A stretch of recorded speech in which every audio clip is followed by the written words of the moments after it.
Hi everyone, we're back with sessions 62, and today the topic for discussion is medical terminology in the clinical setting. Well, this is going to be in parts, and this is part 1. And as we know, we frequently use medical terminology. The topics for discussion will be diabetic ketoacidosis and the course of illness, hypothermia in the postoperative patient, and malignant hypothermia, its causes and treatment. We do not very often hear of malignant hypothermia. I've only ever seen it once. It's a very rare condition, but not impossible. It can happen. So let's get started about diabetes and diabetic ketoacidosis. Let's do an overview. Now, this condition is more commonly found in type 1 diabetes and may lead to coma and death. The causes include, but are not confined to, surgical procedures, any additional stress on the body, which we don't have to work too hard to find, and not sticking to an insulin regimen. Here's a young man, he's 15 years old, he's a teenager rather, and recently diagnosed with type 1 diabetes. He hates having to take insulin daily and has decided to skip a dose. I've heard of it happening quite often with diabetics when they say they feel tired of having to be stuck. Well, his blood glucose is high. He was found in a coma and was rushed to the ER. His blood glucose, I want to say, was around 600.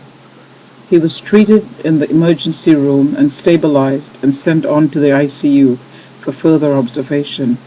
Now, once a patient goes into coma with diabetic ketoacidosis, it takes a lot of hard work to bring them out of that condition. Here is Tom. He was admitted to the clinical area. The clinical picture is this, as we see it. Here's a patient in diabetic ketoacidosis with a blood sugar of 600. The condition is known as hyperglycemia. Hyper meaning very high.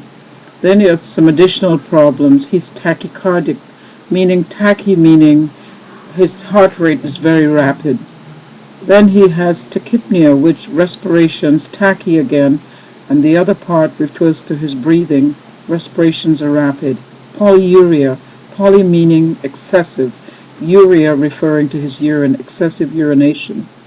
Then there is, of course, polydipsia, which is, poly refers to, again, excessive, and dipsia, thirst.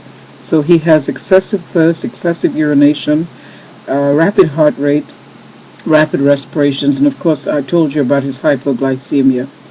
This patient is being stabilized, and there's quite a lot to be done for these patients once they get into the ICU. Frequent blood sugar checks, and then there's also the electrolytes are out of whack, so potassium has to be replaced, and it goes on and on. It's quite challenging. Frequent blood sugars until everything is stabilized, IV fluids, and it gets back to normal eventually. In his case, it was.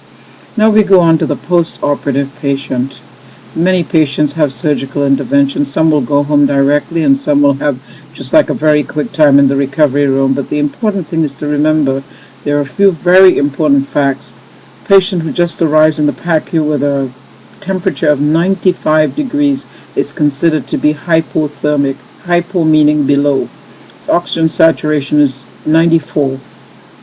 It's also people who have surgery and hypothermic is at great risk for a cardiac event.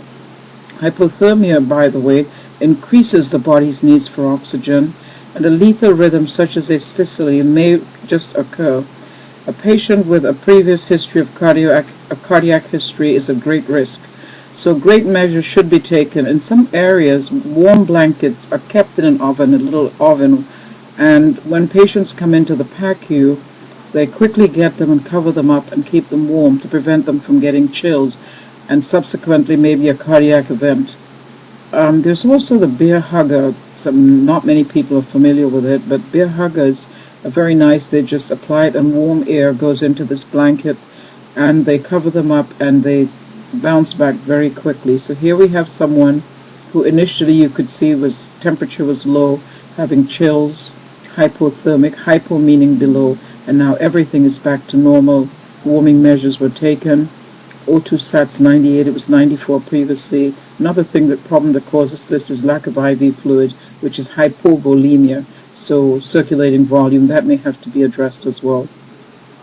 I'm going to talk about a topic, like I said, that's really very, very rarely heard of, and it's called malignant hyperthermia. Hypothermia meaning the opposite of hypo, which is very high temperature.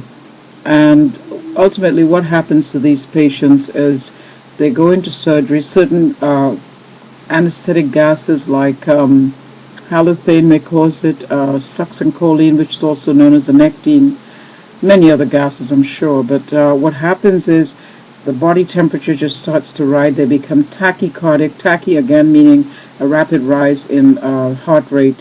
They also have hypercarbia or hypocapnia, either of the above. This the hyper meaning again like an increase in carbon dioxide, CO2, which means the oxygen saturations are going to go down. But then there is also